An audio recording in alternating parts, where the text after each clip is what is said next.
दुनिया के महान वैज्ञानिकों में से एक स्टीफन हॉकिंग का जन्म इंग्लैंड में 8 जनवरी 1942 में हुआ था।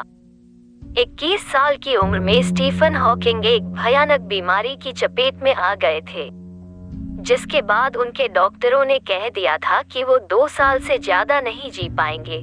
लेकिन 50 से ज्यादा साल जीने के दौरान हॉकिंग ने अपने डॉक्टरों की भविष्यवाणी को गलत साबित कर दिया था। आपको बता दें, वे अपनी शारीरिक अक्षमता के बावजूद विश्व के सबसे बड़े वैज्ञानिक थे। उन्हें मोटर न्यूरॉन नाम की बीमारी थी। इस बीमारी में मनुष्य का नर्वस सिस्टम धीरे धीरे खत्म हो जाता है और शरीर के मूवमेंट करने और कम्युनिकेशन पावर समाप्त हो जाती है। स्टीफन हॉकिंग के दिमाग को छोड़कर उनके शरीर का कोई भी भाग काम नहीं करता था। ऐसी स्थिति में जब कोई साधारण व्यक्ति केवल जीने के लिए ही संघर्ष करता है, उस अवस्था में स्टीफन हॉकिंग जैसे व्यक्ति अपने मजबूत इरादे और अपनी दृढ़ इच्छा शक्ति के बल पर अपने वैज्ञानिक बनने के सपने को न सिर्फ पूरा किया बल्कि विज्ञान के क्षेत्र में अनगिनत योगदान दिए जो उससे पहले किसी की कल्पना में भी नहीं थे। भले ही स्टीफन हॉकिंग 14 मार्च 2018 को इस दुनिया को अलविदा कह गए हो, पर आज भी उनके जीवन और उनके द्वारा कहे गए अनमोल विचारों से हमें प्रेरणा मिलती रहेगी। मैंने जीवन को ये समझकर ही जिया कि 49 सालों बाद मेरी मृत्यु हो जाएगी। मुझे मौत से कोई डर नहीं लगता, लेकिन मुझे मरने की कोई जल्दी भी नहीं, क्योंकि मरने से पहले बहुत कुछ करना बाकी है। कभी कभी मुझे आश्चर्य होता है कि क्या मैं अपनी व्हीलचेयर और विकलांगता के लिए उतना ही प्रसिद्ध हूँ जितना अपनी खोजों के लिए।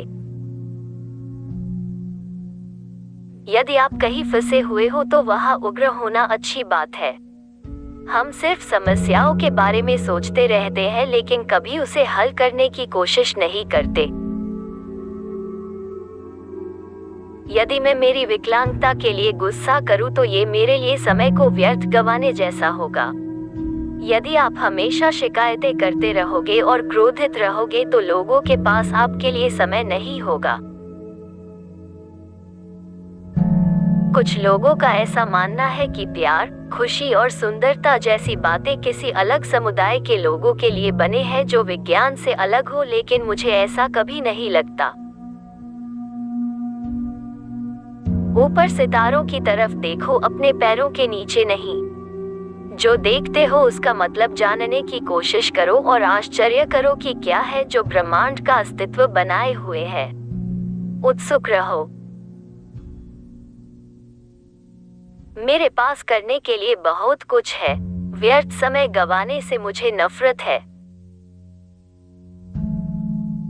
हम अपनी मूर्खता और लालच से खुद का ही विनाश करने में लगे हुए हैं।